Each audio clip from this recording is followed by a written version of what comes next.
Hi good morning friends, welcome Shri இனிமையான நேரங்கள். Friends, இன்றைக்கி மார்னிங் லஞ்ச் பாக்ஸ் பார்ப்போமா? பாருங்கள், சாதம் எடுத்து வச்சுட்டேன். இந்த பக்கம் கத்திரிக்காய் கடலைப்பருப்பு எல்லாம் போட்டு ஒரு கிரேவியாக வச்சாச்சு. இந்த மாதிரி நீங்கள் செஞ்சு பாருங்கள், நல்லா டேஸ்டியாக இருக்கும். இந்த மாதிரி நீங்கள் கடலைப்பருப்பை ஊற வச்சு அதை நீங்கள் கடலைப்பருப்பை ஆல்ரெடி நீங்கள் முதல் நாள் நைட்டே ஊற வச்சுருங்க ஃப்ரெண்ட்ஸ். அதை காலையில் நீங்கள் வேக வச்சுருங்க, இல்லை குக்கரில் ஒரு விசில் வச்சாலும் ஓகே.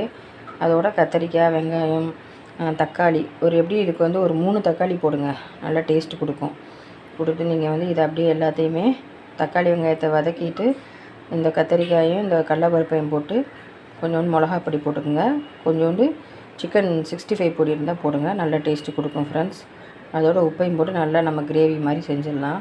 இதை நீங்கள் சாதத்துக்கு, வெரைட்டி ரைஸ் எல்லாத்துக்குமே, நீங்கள் ஒயிட் ரைஸ்க்கு, வெரைட்டி ரைஸ் எல்லாத்துக்குமே நீங்கள் சாப்பிட்லாம். நல்லா டேஸ்ட்டாக இருக்கும் ஃப்ரெண்ட்ஸ். ட்ரை பண்ணி பாருங்கள்.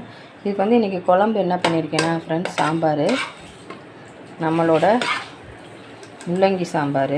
முள்ளங்கி எப்போயுமே நம்ம எடுத்துக்கிறது ஃபுட்டில் எடுத்துக்கிறது ரொம்ப நல்லது.